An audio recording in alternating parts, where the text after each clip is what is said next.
videos of the IONU iPad application. We're going to talk about peer-to-peer networking.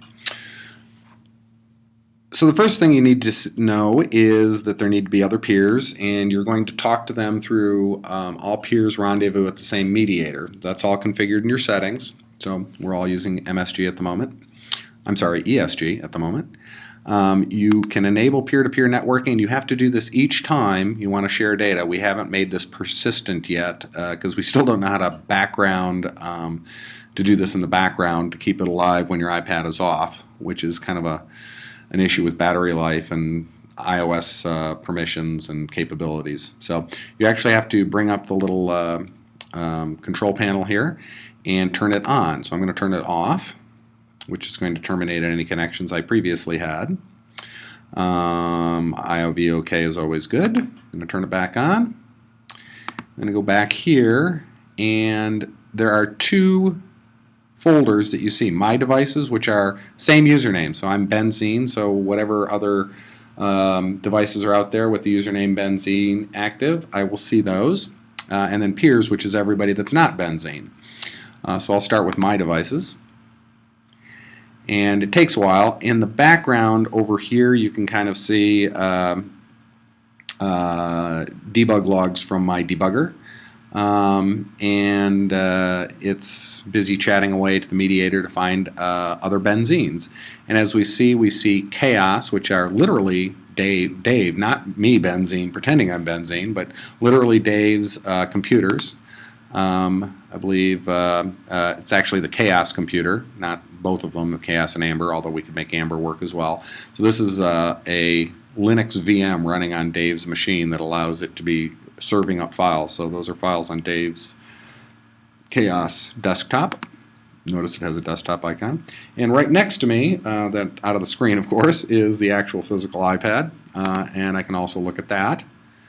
And browse files from that. So I can not only browse files, I'm going to download it to my local device. You can see lots of chattiness in the background there.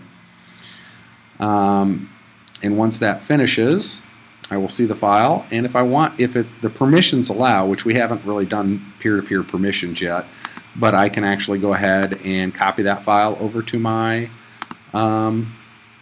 local device and have it encrypted as well.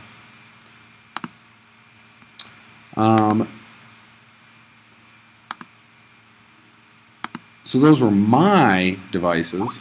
How about what other peers are out available on the network? Notice that the peer-to-peer networking is kind of slow. It's still a bit wonky and fragile. We continue to improve it each release, but it's quite a bit of technology, so that it's a little bit fragile. What we see here is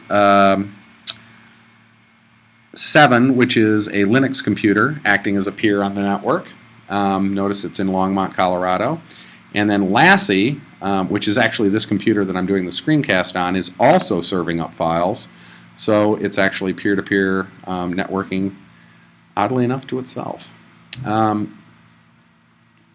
there's some files there, there's some files there. Again, copy move.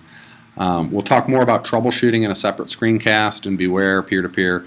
Also, you know, for battery life, you typically want to turn it off when you're not using it. Although, you don't necessarily have to do that, because if you go, we've turned off peer-to-peer networking since we're not in the IONU app right now and we don't have background capabilities. When we relaunch it, it will turn it back on.